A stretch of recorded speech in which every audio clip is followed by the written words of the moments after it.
Bem-vindo a mais uma aula da Escola Bíblica Dominical. EBD da IDBUR11 está estudando o Evangelho segundo escreveu o apóstolo João. E dando seguimento ao roteiro de aulas, hoje estaremos vendo o capítulo 12. Capítulo 12 do Evangelho de João. Assim mesmo, assentado como estamos, vamos estar iniciando com uma breve oração, para que possamos estar entrando ao texto. Santo e eterno Deus, nós te louvamos pelo privilégio e oportunidade que nos concede, Pai, de poder estudar a Tua Palavra, de termos a liberdade, Senhor, de abrir as Escrituras e discutir entre nós, Pai, a Tua Palavra, a Tua vontade, para que assim, Senhor, venhamos a clarear nossas mentes e para colocar em prática tudo aquilo que Tu queres. Ajuda-nos, Senhor, a esmiuçar esse texto, trazendo ao nosso entendimento a Tua vontade. Ser com cada um daqueles, Pai, que se dispõe a estudar a Tua Palavra, é o que te pedimos e desde já te agradecemos, em nome de Jesus. Amém. O capítulo 12 começa de modo bem interessante. Eu estou usando uma tradução Almeida hoje, e por ser mais tradicional essa tradução, talvez a maior parte de vocês encontre similaridade no texto que vamos ler. Diz assim: Veio, pois, Jesus, 6 dias antes da Páscoa, a Betânia, onde estava Lázaro, a quem ele ressuscitara dentre os mortos. Pontuando já esse primeiro versículo, eu queria trazer à sua mente algo que foi dito lá no início desses estudos sobre o Evangelho de João. Vocês lembram que na introdução, Emerson falou que o Evangelho de João tinha a primeira parte, onde Cristo manifestaria seus sinais, seus milagres, e a segunda parte que tratava basicamente da sua última semana, ou seu ministério final na terra. O texto começa dizendo que eram 6 dias antes da Páscoa. Alguém aqui levanta a mão e me ajuda. Em que dia ocorre a Páscoa? Não é data, dia da semana. A Páscoa a gente comemora na quinta, no domingo, amém? Esse domingo de Páscoa referenciava a ideia de que Cristo estaria ressuscitando. Então, 6 dias antes da sua ressurreição. Vamos fazer algo retroativo? Se no domingo ele ressuscitaria, era o 6º dia, o 5º dia era o sábado. Ele estava no sepulcro. O 4º dia era a sexta. Ele estava sendo crucificado. Então, 4 dias antes da sua crucificação, 3 dias antes de ele ser barbaramente castigado, moído e acusado por causa da minha culpa. Quando a gente for ler esse texto e os demais capítulos, põe isso em mente. Agora faltam 3 dias para ele ser capturado, moído e entregue para seu martírio. 3 dias apenas restando de uma aparente paz para a sua carne, embora não fosse de paz. Então, 3 dias antes de tudo aquilo que aconteceria, Jesus foi a Betânia, a casa de Lázaro, a quem havia ressuscitado no capítulo 11, ministrada pelo professor Emerson. Versículo 2. Deram-lhe ali uma ceia. Marta servia e Lázaro era um dos que estavam à mesa com ele.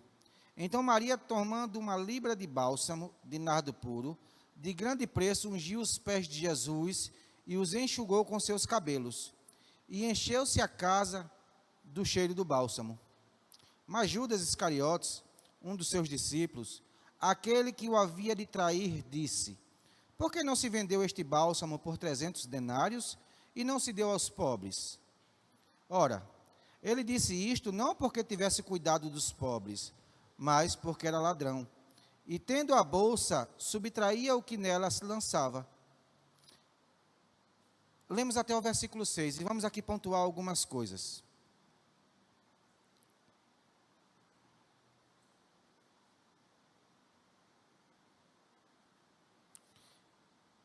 Maria vai aos pés de Jesus e lança sobre eles uma especiaria, um perfume caro, algo de muito valor.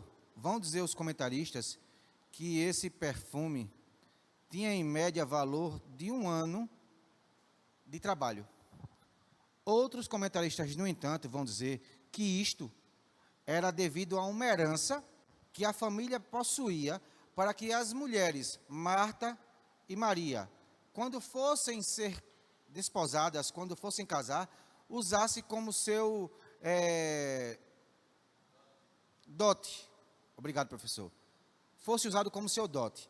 Maria pega essa posse, independente que seja herança, independente que seja fruto de um trabalho, algo de muito valor, e derrama aos pés de Jesus. Marta, neste episódio, do mesmo modo que está lá em Lucas 2, estava servindo. No entanto, Lázaro estava à mesa, desfrutando do banquete, porque era algo peculiar aos homens.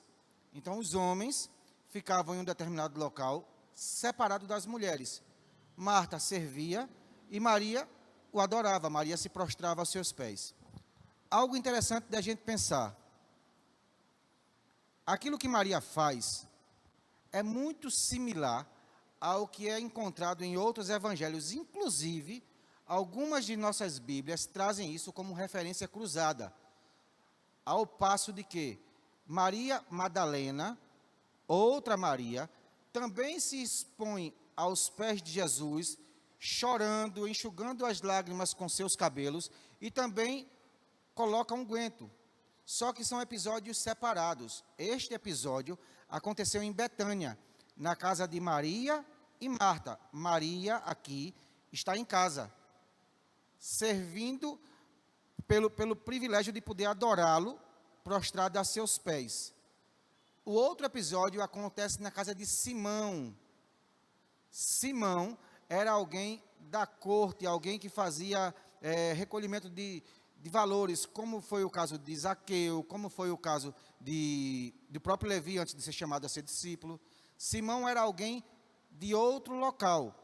Jesus está lá, e a comparação que Jesus faz na casa de Simão, quando é indagado sobre Maria Madalena lavando seus pés, se este soubesse quem o toca, uma pecadora, ele a repreendia. E Jesus faz uma pergunta da seguinte expressão: alguém me deve 50 e outro deve 500. Os dois são perdoados.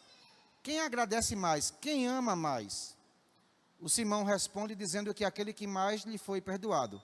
Jesus faz referência a Maria dizendo: esta, muito lhe foi perdoado, e por isso ela muito me ama.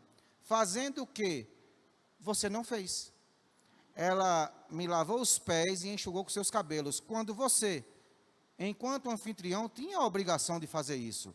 Ou você, ou um dos seus servos. E nenhum fez. Ela, no entanto, não se cansa de chorar e de lavar meus pés com seus próprios cabelos. A comparação que Jesus faz no episódio de Maria Madalena é com a lavagem dos pés que o anfitrião deveria fazer. Neste caso, mais adiante, Jesus vai fazer uma comparação diferente. Judas, quando se interpõe contra aquele episódio, dizendo que esse dinheiro poderia ser aplicado de melhor forma, sendo este um ato de desperdício, João, ele no próprio texto dá um spoiler daquilo que Jesus disse. João, escrevendo o texto, diz assim: olha, Judas era ladrão. E ele não falava isso por cuidado dos pobres. Ele falava isso porque subtraía aquilo que lhe era lançado à bolsa, uma vez que ele era o tesoureiro e andava com a bolsa. Por que João dava spoiler? Porque a gente não deve esquecer, o evangelho de João é um evangelho tardio. Todos os evangelhos haviam sido escritos. Já circulava os outros evangelhos nas congregações. E João, só posteriormente, resolve escrever um evangelho para defender a deidade, a divindade de Jesus Cristo. Em todo o tempo, João, ele dá ênfase: olha, no princípio era o verbo estava com Deus, e o verbo era Deus. Jesus Cristo é o Deus na terra. Jesus Cristo é o Filho do Deus vivo. Jesus Cristo é o nosso Deus. Quando ele dá ênfase no início do texto, 6 dias antes da Páscoa, ele quer asseverar aos seus leitores, possíveis ouvintes já desse texto, muitas e muitas vezes de púlpito, de que Jesus era o Cordeiro que tira o pecado do mundo, declarado lá em capítulo 1, versículo 28. Este é o Cordeiro de Deus que tira o pecado do mundo. Então, qual é a abrangência da escrita de João? Jesus é Deus. Jesus é o Senhor. Em Jesus devemos depositar nossa adoração, fé e esperança. 6 dias para a Páscoa. Acompanhem o que vai acontecer. 6 dias faltando, ele foi para Betânia. Lá tinha uma ceia em sua homenagem. Na mesa, ao lado dele, Lázaro, a quem ele ressuscitara, dando testemunho de que ele é o autor da vida. Porque Lázaro tinha 4 dias de morto. E os judeus criam que até 3 dias era possível ressuscitar. Mas no 4º dia, não. E se era o 4º dia, ele tinha uma autoridade maior. Ele, de fato, era alguém diferenciado. Ele era o Cristo, ele era o Messias, ele era o enviado de Deus. Então, João está dizendo, em Betânia, comemoraram esta ideia de que ele estaria ali com Lázaro, aquele a quem ressuscitara. Marta, por sua vez, como sempre, o servia. E Maria, deitada aos seus pés, fez esse ato de adoração que foi observado, criticado e replicado por Jesus a respeito do que Judas falou. Vamos seguir. Versículo 7. Respondeu-lhe Jesus: deixa para o dia da minha preparação para a sepultura o guardou, porque os pobres sempre o tendes convosco, mas a mim nem sempre me tendes. Versículos 7 e 8, Jesus responde àquela crítica de Judas, dizendo que Maria o colocou perfume, o adorou e fez aquela homenagem já prevendo algo que aconteceria futuramente, bem próximo. Maria não sabia. Maria não perguntou se poderia fazer. Os discípulos ao seu redor, até eles, não entendiam direito aquilo que Jesus falava. Jesus está dizendo, ela está fazendo a preparação do meu corpo para a sepultura. Se a gente pensar sobre isso, a gente vai ver neste Evangelho de João e nos outros, que outro grupo de mulheres, dentre elas Maria, também quis ungir o corpo de Jesus na sepultura. Mas chegando no domingo de Páscoa pela manhã, encontraram o túmulo com a pedra removida. E alguém de forma angelical, prostrado em frente ao túmulo, disse: por que procurais entre os mortos aquele que já está vivo? Uma das coisas que a gente aprende com Maria é que o momento é esse, a hora é agora, que você deve e pode adorar Jesus. Não espere para depois, porque talvez seja tarde. Maria pegou o momento oportuno, a sua oportunidade foi única, de poder dar a Jesus aquilo que, de modo algum, ela queria distribuir em outro local. A sua herança, o seu resultado de 1 ano de trabalho, aquilo que ela tinha valor. Ela disse, o melhor lugar de ser depositado é aos pés de Jesus. É o melhor local para dispensar o meu maior tesouro. Lembra que o Evangelho de Mateus, no Sermão do Monte, onde a gente estudou, diz, aonde está o seu coração, ali está o seu tesouro. O coração de Maria estava em adorar Jesus. E tudo que ela tinha valor, para ela, deveria ser colocado nesse modo de adoração. Como eu estou adorando Jesus? Será que eu tenho tido reservas para essa adoração? E eu não falo da questão de valores, eu não falo da questão de dispensar valores, mas dispensar a minha adoração.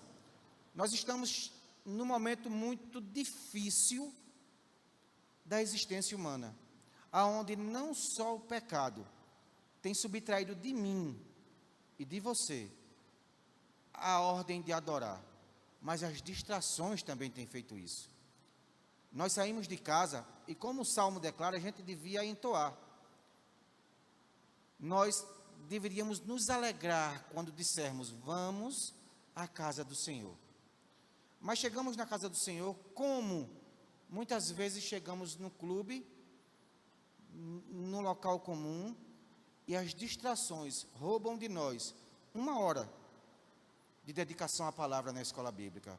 As distrações, e não é pecado, são distrações, roubam de nós 1h30 em que deveríamos estar como Maria, prostrados aos pés de Jesus, declarando a Ele todo o nosso amor com toda a nossa intensidade. Nós estamos roubando de Jesus a adoração devida. Estamos perdendo tempo com distrações ao invés de adorá-lo. Maria nos ensina nessa situação de que tudo que ela tinha de valor foi colocado aos pés de Jesus. Ela não se preocupou. Se alguém ali na proximidade ia reclamar, dizer que está certo ou dizer que está errado, ela não teve a necessidade de perguntar a Jesus, eu posso fazer ou devo fazer, ou será recebido isso como oferta de louvor? Ela simplesmente adorou, sem reservas. Eu preciso aprender e fazer isso. E como escola bíblica dominical, a gente tem que abordar esse ponto em minúcia. Você também precisa entender que este momento é um momento de dedicação, é um momento especial que devemos, de alguma forma, declarar a Deus. Nós também derramamos sobre os teus pés, Senhor, a nossa adoração. Recebe isso como um nardo puro, como um bálsamo, como algo de valor, porque este momento é para ti, Senhor, somente para ti, e eu não divido com ninguém. Precisamos pensar, muitas vezes estamos em sala de aula na EBD, em culto, com o telefone ligado, trocando mensagens, esperando uma notícia, uma ligação, uma resposta, quando muitas vezes a resposta vem do Senhor e a gente negligencia. Não negocie o seu tempo de adoração. Ele vai fazer diferença, porque fez na vida de Maria. Jesus repreendeu Marta quando procurou dizendo, mestre, tu não se dá conta que eu estou servindo sozinha? Jesus olha para Marta e diz, Marta, Marta, por que anda ansiosa e atribulada com tantos afazeres? Só uma coisa te basta. Maria pegou a melhor parte, Marta. Que sejamos, pois, como Maria, que busquemos de Deus, dedicá-lo e receber dele a melhor parte. Versículo 9. Grande número dos judeus chegou a saber que ele estava ali. E afluíram não só por causa de Jesus, mas também para verem a Lázaro, a quem ele ressuscitara dentre os mortos. Mas os principais dos sacerdotes deliberaram entre si matar também a Lázaro, porque muitos, por causa dele, de Lázaro, deixavam os judeus e criam em Jesus. Esse texto do 9 ao 11, a gente vê outra situação interessante.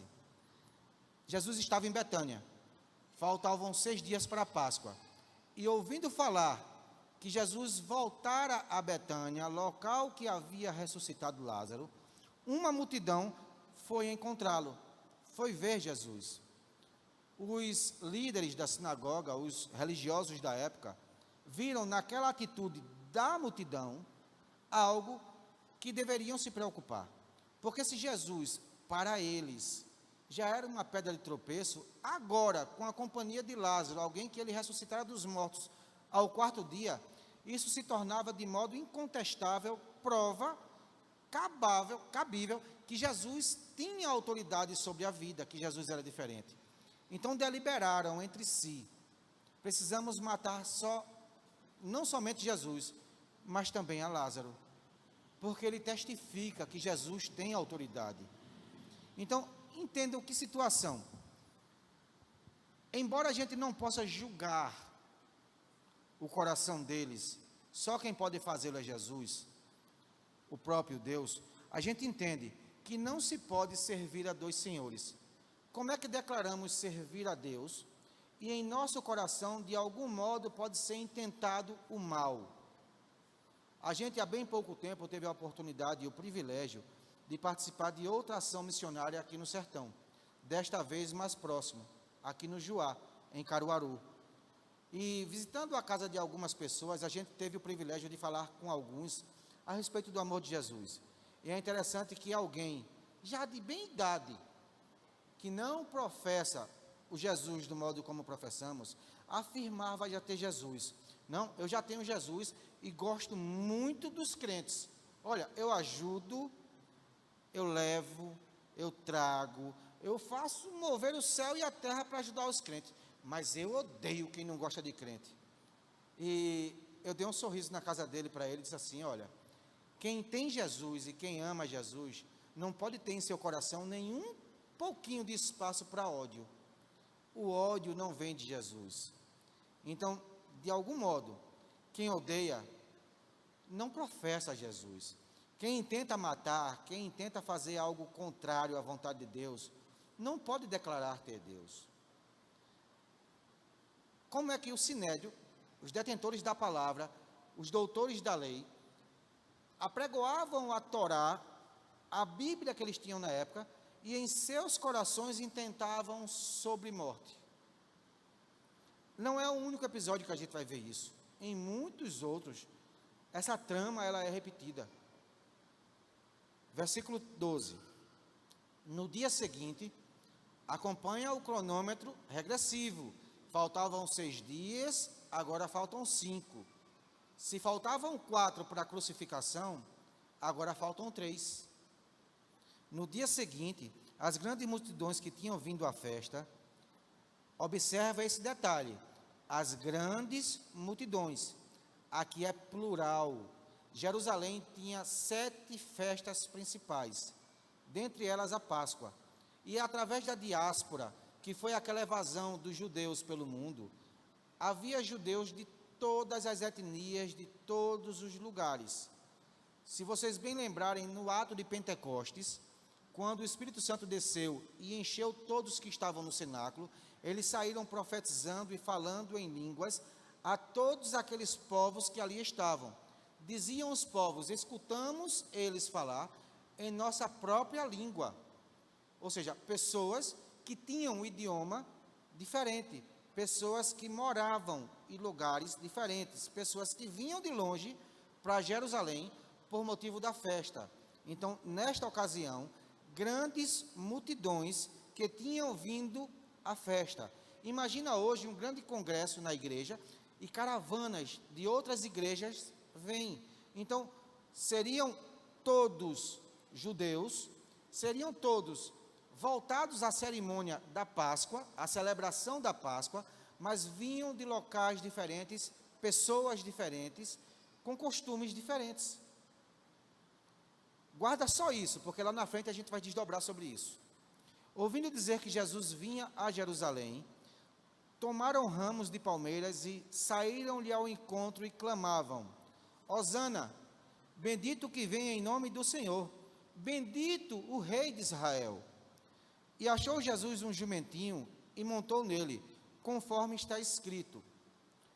Versículo 14 a gente para. Deixa eu dar um adendo a você. Você quer detalhes dessa história? Os sinóticos falam sobre isso.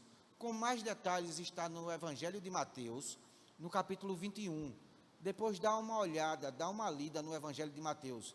Vai dizer que Jesus pediu para que fossem a um local, que pedissem emprestado, porque era necessário um jumentinho, e que depois seria devolvido. Jesus dá todos os detalhes daquilo que aconteceria.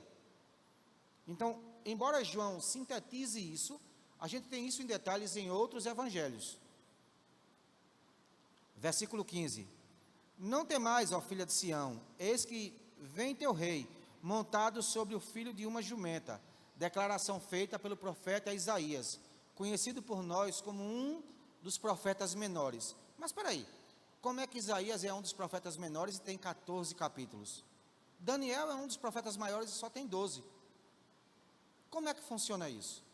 Maiores e menores não está linkado nem ligado ao conteúdo literário, mas a sua importância e relevância sobre o ministério de Jesus, sobre o ministério messiânico. Isaías, dos profetas maiores, é o maior deles, porque mais citações faz a respeito do menino Jesus, do Jesus que viria, do Deus Emanuel, Deus conosco. Então, quando Zacarias faz isso, e nós, através de estudos e de teologias, classificamos Zacarias como um profeta menor, não é menor por literatura e não é menor por importância. Menor e maior ali diz respeito ao conteúdo literário na forma que foi escrito ou no objetivo pelo qual foi escrito. Os seus discípulos, porém, versículo 16, a princípio não entenderam isto. Qual é a maravilha da Escritura? É que ela não esconde nada. João não precisava declarar. Nós, porque João era um discípulo, não entendemos quando Jesus mandou buscar o filhote de jumenta. Nós não entendemos o propósito dele entrar montado no jumentinho. Só depois, quando o Cristo foi glorificado, então eles se lembraram de que essas coisas estavam escritas a respeito dele e de que assim lhe fizeram. O homem, ele é falível. Deus sempre será infalível. João está declarando nessa escritura de que nós, seres humanos, professor de escola dominical, pastor de igreja, qualquer ramo eclesiástico, nós somos seres humanos. Por isso, servimos a um Deus que tudo pode, porque Ele, diferente de nós, Ele não falha.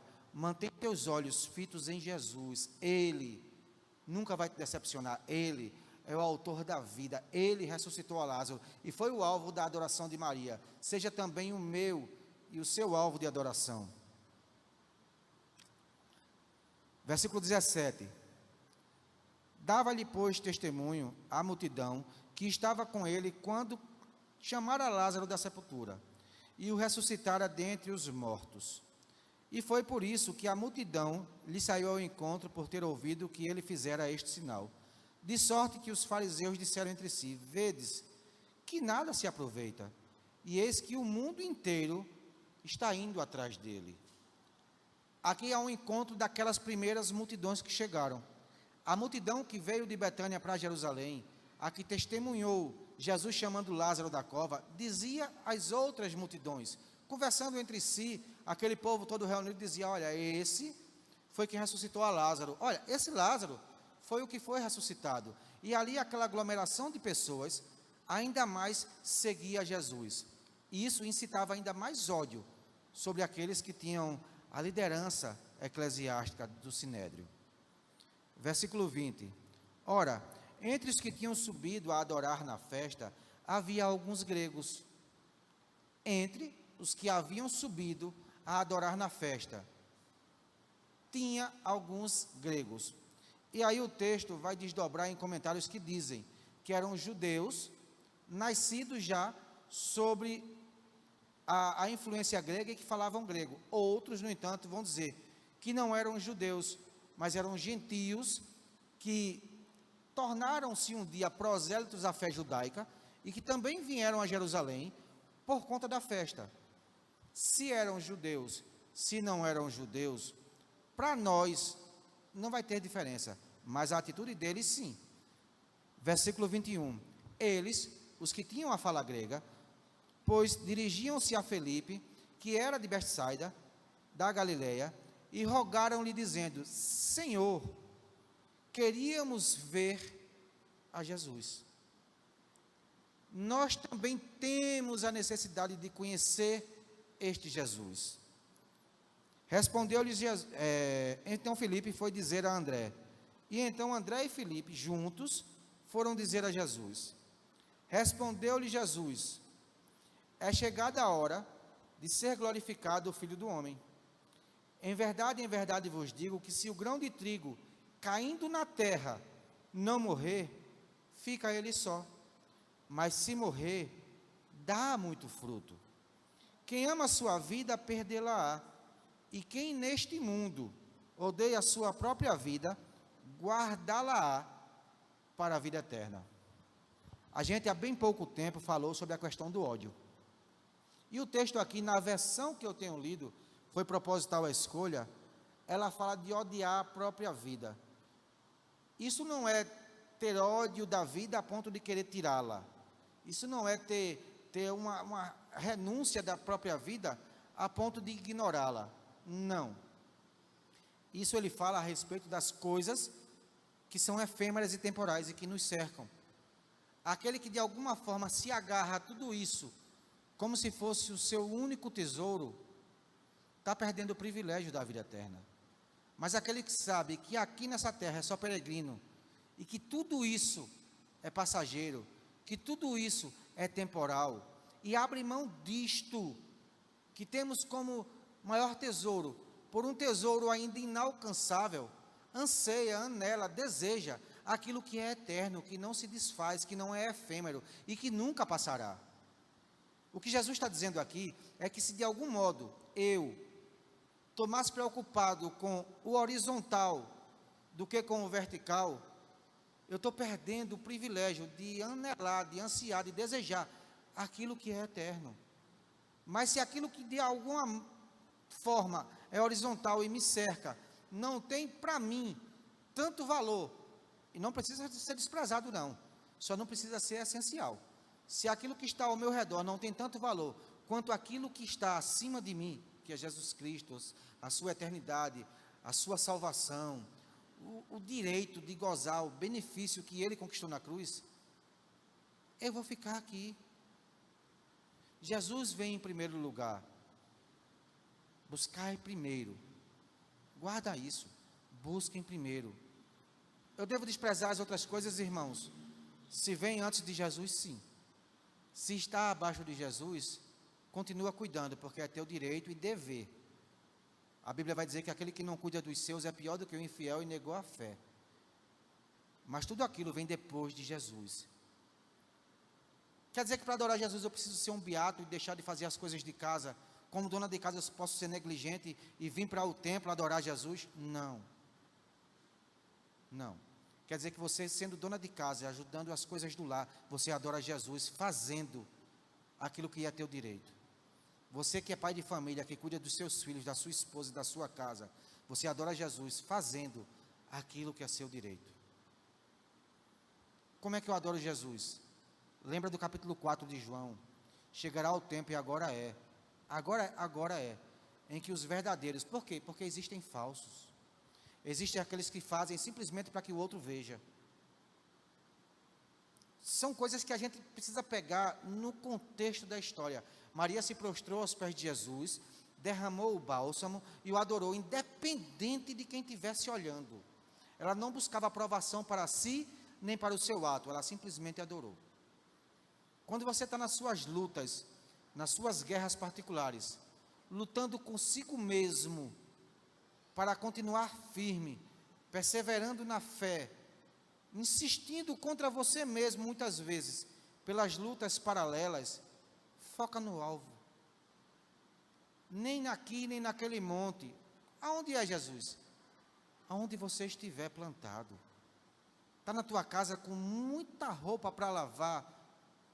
Essa roupa é essencial para o dia de amanhã, que vai ter serviço. Seu esposo vai para o trabalho, seus filhos vão para a escola. Faltou água, sei lá, a gente mora num bairro que às vezes falta água. E você precisa fazer aquilo, não vai conseguir chegar na igreja hoje. De casa você adora. Jesus recebe. De casa você se prostra aos pés, você derrama seu nardo puro de coração aos pés de Jesus e está dizendo: Senhor, eis-me aqui. Você, homem, está de plantão, está, sei lá, trabalha e precisa resolver algo hoje, não pode vir à igreja. Isso é religiosidade. A adoração verdadeira e genuína, ela vem do coração e Deus recebe. 1 Samuel, 2 Samuel, fica em dúvida agora, 1 Samuel capítulo 16, quando Deus rejeita Saul e unge Davi, Deus declara algo pela boca do profeta Samuel que diz assim: Deus não vê o homem como o homem vê, Deus sonda o coração, a intenção, Deus nos vê de modo diferente. A tua adoração, ela não precisa ser pautada na adoração de quem está do teu lado. A tua adoração, ela é única e exclusiva, porque tu adora o único Deus verdadeiro, eterno e infalível. Guarda isso no teu coração. Quem ama a sua vida, perdê-la-á. Quem nesse mundo odeia a sua própria vida, guardá-la-á para a vida eterna. É a essência de você dar a Jesus a primazia, a preeminência, o local de destaque. Jesus está acima. Se alguém me quiser servir, siga-me. E onde eu estiver, ali estará também o meu servo. Se alguém me servir, o Pai o honrará. Agora a minha alma está perturbada. E que direi eu? Versículo 27. Pai, salva-me desta hora. Mas para esta hora foi que vi. Como disse a vocês, o Evangelho de Mateus, de Marcos e de Lucas trazem em mais detalhes isso. Isso Jesus declarou quando orava. Mateus descreve isso como: passa de mim este cálice. Por 3 vezes Jesus clamou: passa de mim. Porém, Jesus faz algo sublime, que está aqui declarado em João de modo mais sintético. Foi para este propósito que ele veio ao mundo. Foi por isso que ele encarnou. Foi por isso que o Verbo se fez carne. Para quê? Para salvar-nos, para se oferecer como sacrifício perfeito, para ser o nosso Cordeiro Pascual, para ser aquele que de algum modo compraria a nossa liberdade. Jesus, no Evangelho de Mateus, ele diz: mas faça segundo a tua vontade, a vontade de Deus. Aqui ele declara: foi para este propósito, para este fim, que ele veio à terra. Verso 28. Pai, glorifica o teu nome. Então veio uma voz do céu e disse: já o tenho glorificado, e outra vez o glorificarei. 29. A multidão, pois, que ali estava e que a ouvira, dizia ter havido um trovão. Outros diziam: um anjo lhe falou. É interessante que essa voz de trovão, essa voz de um anjo, essa voz que vem do céu, nem sempre é discernida pelos homens. Moisés, quando estava diante do Monte Horebe, pediu antes ao povo que se consagrasse, que se preparasse, porque Deus queria falar com o povo. Quando Deus bradou de cima do monte, o povo temeu. O povo teve medo e disse: vai, Moisés, vai em nosso lugar, ouve tu, escreve tu, e aquilo que Deus fizer, a gente vai fazer. Novamente o povo diz: olha, um trovão surgiu, ou quem sabe isso é a voz de um anjo, a gente não entende. Mas a resposta de Jesus é magnífica. Verso 30. Respondeu Jesus: não veio esta voz por minha causa. Jesus está aflito, Jesus está agoniado. Jesus, em suas indagações, ele diz assim: que direi eu? Pedirei para ser livre disso? Não, de modo algum. E a voz responde: olha, eu vou glorificar o meu nome e novamente glorificarei. Mas Jesus diz: não foi por causa de mim essa voz, foi por causa de vocês, foi por causa de nós. O que foi que a voz disse? Foi por causa de mim que a voz falou do céu. E o que foi que a voz disse? A voz disse: já glorifiquei, e outra vez glorificarei. Irmão, eu preciso entender o que é isso. Foi por causa de mim. Deus disse do céu a Jesus: olha, já foi glorificado o meu nome já foi glorificado, mas foi por causa de mim. E ele diz: outra vez glorificarei. Por que Deus glorificou o seu nome? Por minha causa, por sua causa. Jesus faz uma pergunta a si mesmo e ele mesmo responde. Jesus diz, verso 27, agora a minha alma está perturbada, e que direi eu? Pai, salva-me desta hora? Ele mesmo responde: foi por esse motivo que eu vim. Pai, glorifica o teu nome. E a resposta de Deus é: já glorifiquei, e outra vez glorificarei. Só que Jesus fala que isso foi por minha causa, isso foi por sua causa. Qual o sentido da resposta de Deus em nossa causa? Verso 31. Agora é o juízo deste mundo. Agora será expulso o príncipe deste mundo. E eu, quando for levantado da terra, todos atrairei a mim. Ele falava isso, significando de que modo havia de morrer. Respondeu-lhe a multidão: nós temos ouvido da lei que o Cristo permanece para sempre. E como dizes tu, importa que o Filho do Homem seja levantado? Quem é este Filho do Homem? Disse-lhe então Jesus: ainda por um pouco de tempo, a luz está entre vós. Andai enquanto tendes a luz, para que as trevas não vos apanhem, pois quem anda nas trevas não sabe para onde vai.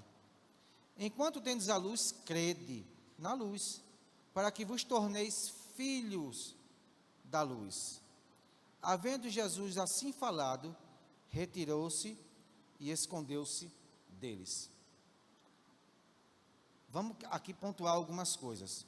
Primeiro, a voz do céu disse que glorificou e glorificaria novamente. E essa resposta é minha. Jesus é indagado por eles a respeito da sua morte, porque Jesus disse que quando fosse levantado da terra, todos seriam atraídos por ele. Então uma multidão o indaga dizendo: na lei, essa multidão conhecia a palavra de Deus. Essa multidão que aqui o texto se refere, era alguém que conhecia a Escritura. Na lei disse que o Cristo é eterno. E como dizes tu que vai morrer? Quem é esse Filho do Homem? De quem ele está falando? Jesus, ele responde explicando que eles aproveitassem a oportunidade que lhes era dada, que a luz estava alumiando o seu entendimento, e que eles se agarrassem a ele, aquela luz, porque em breve aquela luz seria tirada. A deixa do texto é que no versículo 36, havendo Jesus assim falado, retirou-se e escondeu-se deles. Esse povo, essa multidão, era alguém que não tinha boa intenção com Jesus. Jesus precisou retirar-se. Ainda mais no verso 36, um pouco antes, Jesus diz: crede na luz, para que vos torneis filhos. O Evangelho de João, lá no capítulo 1, esse mesmo Evangelho, por isso que eu disse, o texto ele está muito ligado, todo o Evangelho de João está ligado. Jesus, ele veio para os seus, João declara isso. Quem são os seus? São os judeus, mas os seus não receberam. Aí o verso 11 e 12, o texto vai dizer, mas, esse mais é algo que separa o primeiro entendimento do segundo, mas, porém, entretanto, todavia, todos aqueles, eu e vocês, que o recebeu, ele deu-nos o direito de sermos feitos filhos de Deus, os que cremos no seu nome. Jesus aqui ele faz uma separação de filhos. Vocês deveriam ser filhos, no entanto não são. Aqueles que não eram para ser, são. No Evangelho de Mateus também, Jesus vai falar que, deixa eu ver qual versículo que está, Mateus 21, de 28 a 32, a parábola dos dois filhos. A um filho, o pai pergunta, olha, eu preciso de você e tal, eu vou. Ao outro filho, o pai pergunta, olha, não, eu não vou. Um diz que vai, o outro diz que não vai. No final das contas, o que disse que ia, não foi. E o que disse que não ia, foi. Então Jesus pergunta aos fariseus, quem honrou o pai? E eles dizem, o que foi? Mesmo declarando que não ia, foi. E honrou o pai. Jesus vai dizer no Evangelho de Mateus que por causa disso, muitas meretrizes E muitos gentios, pecadores, pagãos, ele usa outro nome lá que eu esqueci, entrarão no reino primeiro do que os filhos. Farão parte do reino primeiro do que aqueles que tinham direito. Depois disso, Jesus vai e se esconde deles. Jesus se retira deles. Por quê? Porque eles não creram para que fossem feitos filhos. Embora se declarassem filhos de Abraão, a sua genealogia tinha direito à herança e tal, eles não eram filhos de Deus. No mesmo texto de Mateus capítulo 21, Jesus vai contar que alguém tinha uma vinha, que cuidando da vinha deixou seus empregados. Então, vindo a cobrança dos frutos, mataram um servo, mataram outro servo, mataram outro servo. Por fim, o próprio filho veio. E quando o filho veio, tiraram da propriedade e o mataram fora. Então, todos aqueles que caíssem sobre a pedra, que seria a pedra de esquina, a pedra angular, o próprio Cristo, seriam despedaçados. E aqueles sobre quem a pedra caísse em cima, tornariam-se pó. Os doutores da lei entenderam de que Jesus falava sobre eles. E intentaram em seu coração ainda mais ódio, mais ira, mais raiva. Porque creram que Jesus os julgava, que Jesus, como se dizia filho de Deus, era um blasfemo, e que além de blasfemo, ainda subjugava eles como alguém que transgredia a lei. Então o ódio se acendeu de tal modo que não somente a Jesus, mas a Lázaro, como testemunha de que Jesus tinha autoridade sobre a vida, precisavam matar. Então a gente vai matar Jesus e a gente vai matar Lázaro. No meio do discurso de Jesus, aquelas multidões que, como caravanas, foram ao seu encontro, eles estavam infiltrados. E no meio da multidão incitavam: olha, a lei diz, está escrito, assim fala a palavra, o que você está dizendo está errado. O Cristo, quando vier, será eterno. Como é que vai morrer? Quem é esse filho do homem? Como se dará isso? Jesus responde e sai. Verso 37. Embora tivesse operado tantos sinais diante deles, não criam nele, para que se cumprisse a palavra do profeta Isaías: Senhor, quem creu em nossa pregação e a quem foi manifesto o braço do Senhor? Por isso não podiam crer, porque, como disse ainda Isaías, cegou-lhes os olhos e endureceu-lhes o coração, para que não vejam com os olhos e entendam com o coração e se convertam e eu os cure. Esse texto é interessante, esse segundo texto de Isaías, porque ele é um texto apologético. O que é um texto apologético, irmão? A gente tem estudado nas quartas-feiras sobre seitas e heresias, e a apologia é defender aquilo que a gente acredita. Existe a apologética protestante, a apologética cristã, mas existe a apologética de tudo que é seita. Então, cada seita vai ter sua apologética defendendo aquilo que crê. Esse texto é um texto apologético contra o arianismo. O que é arianismo, irmão? É dizer que Deus é medalha de ouro, Jesus é medalha de prata e o Espírito Santo é medalha de bronze. Que a Trindade não existe e que Deus é único. A gente conhece isso hoje popularmente como testemunho de Jeová. Deus é único, Jeová, e Jesus é um Deus menor, um Deus de segunda classe. Esse texto de Isaías, ele também está no Evangelho de Mateus, no capítulo 12, e Jesus, ele fala, então diz assim, Jesus falou, num discurso de Jesus lá, que cegou-lhe os seus olhos, que o coração deles foi endurecido, para que não vejam com os olhos, nem entendam com o coração, e se convertam e eu os cure. Não bastante, no livro de Atos, Paulo vai declarar, e Lucas escreve, que o Espírito Santo assim falou, e diz o mesmo texto. Então depois você me pede, eu vou te dar as notas desse texto. O mesmo texto, Isaías fala, como sendo Jeová, como sendo Deus que falou. O Evangelho fala, como sendo Jesus que falou. E o livro de Atos fala, como sendo o Espírito Santo que falou. Então, quem falou no final das contas? Foi Jeová? Foi Jesus? Ou foi o Espírito Santo? Nós cremos na Trindade e acreditamos que quem falou foi Deus, independente da pessoa. Mas no arianismo, é complicado dele explicar como Jesus, não sendo Jeová, foi quem declarou, uma vez que a Escritura fala. E como o Espírito Santo, que eles creem ser uma força, um poder, falou, uma vez que uma força e um poder é inanimado, não é uma pessoa, aquilo que o próprio Jeová havia falado.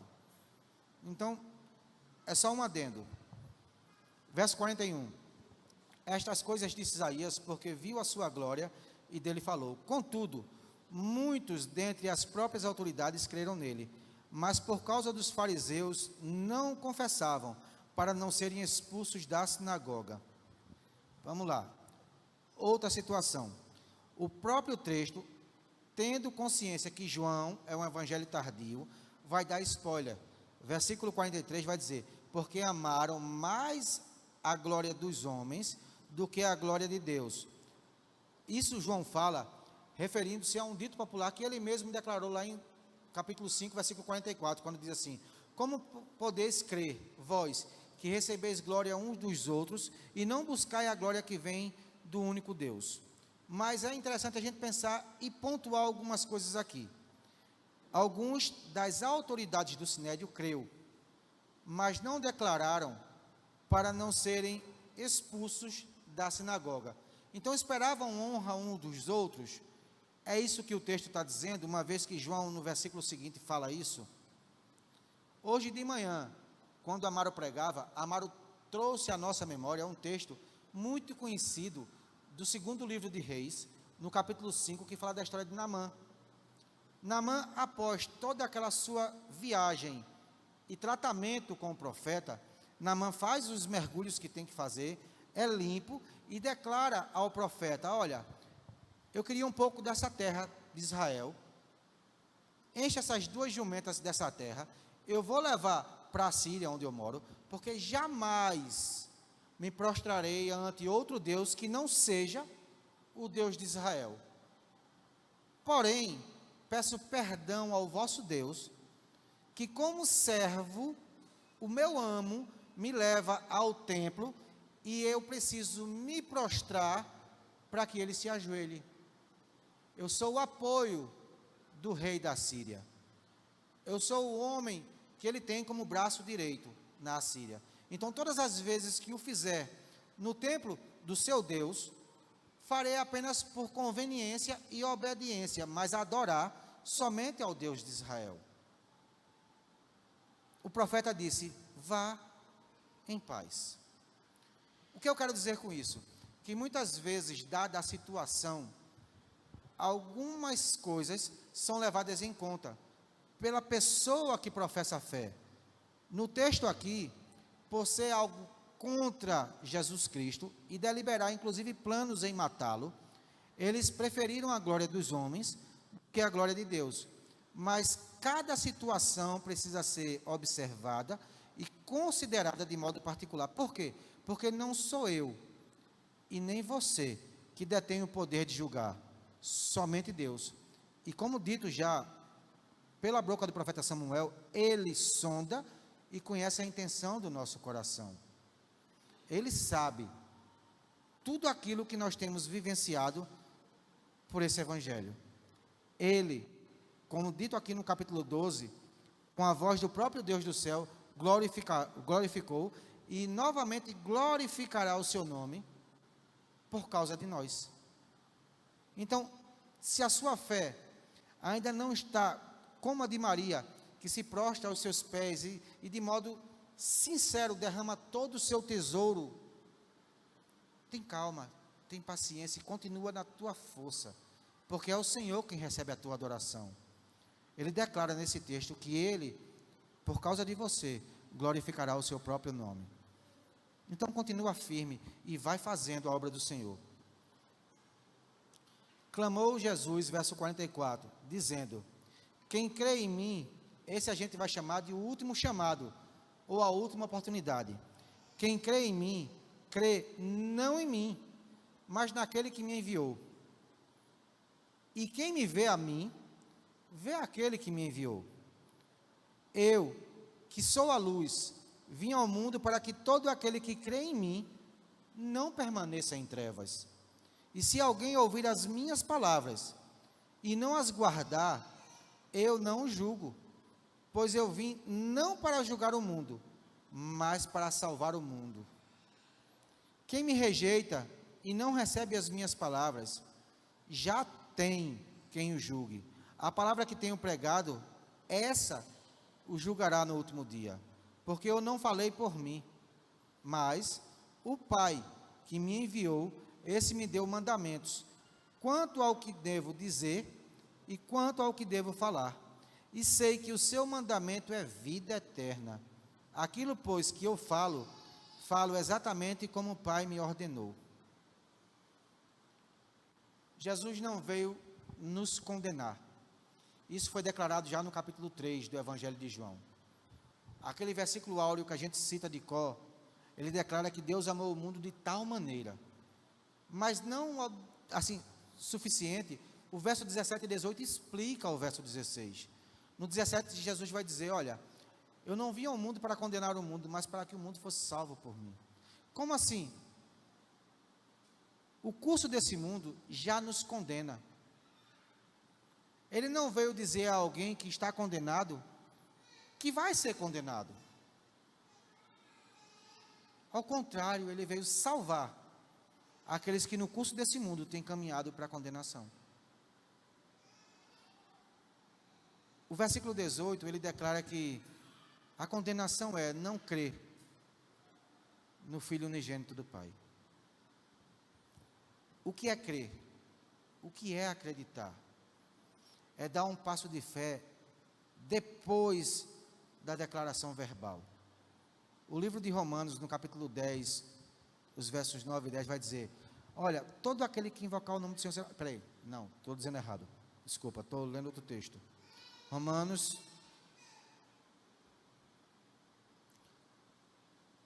10, 9 e 10.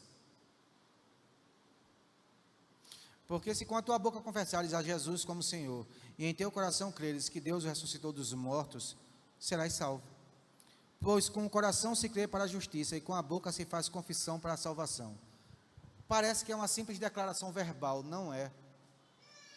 Quando eu digo que acredito, eu preciso andar conforme aquilo que eu falo. Um exemplo bem antigo que muita gente já repetiu e muitas vezes eu repito para explicar isso é, eu estou em algum local de risco da minha vida, sei lá, num incêndio, num prédio pegando fogo. Há uma história que até o pastor já contou aqui algumas vezes, de um paraquedista que cai, fica enganchado na árvore, e a 1 metro do chão, ele não corta a corda e morre congelado. Eu estou correndo risco de vida, eu não estou enxergando nada, e eu chego perto de um local que vocês me veem, e vocês de repente me vendo, eu não vendo vocês, vocês dizem pula, eu escuto a voz de vocês, tenha uma atitude de coragem, pula. Dado ao acontecimento, eu não sei mais em que andar eu estou, se tem rede, se não tem rede, se vai ter condições de me salvar ou não. Eu escuto, eu reconheço a voz e eu acredito, mas eu não tenho atitude de pular. Eu vou morrer no incêndio. Se eu acredito que a voz é conhecida, se eu reconheço a voz de quem falou, e por acreditar eu pulo, morto eu já estou, condenado eu já estou, salvação aqui eu não tenho mais, a única chance que eu tenho é pular.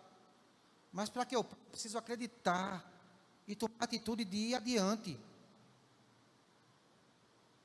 Se eu disser que acredito e não tenho atitude, eu já estou condenado.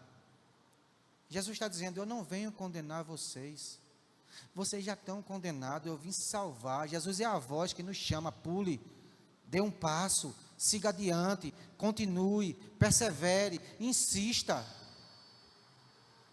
Jesus é a voz que me chama, porque quando eu tenho a atitude de pular, e de me entregar a Jesus, o nome de Deus será glorificado, porque o sacrifício dele por mim não foi em vão. Se eu disser que creio e eu não tenho atitude, Ele não veio me condenar, eu já estou condenado. Ele não veio dizer, tu vai morrer, eu já estou morto. Ele veio para que tenhamos vida e vida em abundância. Encerramos aqui a aula da Escola Bíblica Dominical e, de modo breve, eu vou chamar o nosso superintendente Wilson, que precisa despertar você, novo convertido, recém-chegado à IDB, que veio de outra igreja, que veio e se converteu a frequentar a Escola Bíblica Dominical. Nós temos uma classe especial para você, é o discipulado. Nesta classe, você vai aprender toda a base da fé protestante, da fé da Igreja de Deus, da nossa declaração de fé, que está apregoada aqui no templo, na parede. Você precisa desenvolver a sua fé, conhecendo aquilo que você hoje professa. Superintendente? Eu não perguntei, o texto acho que foi autoexplicativo, mas alguém tem alguma pergunta sobre o capítulo 12? Amém.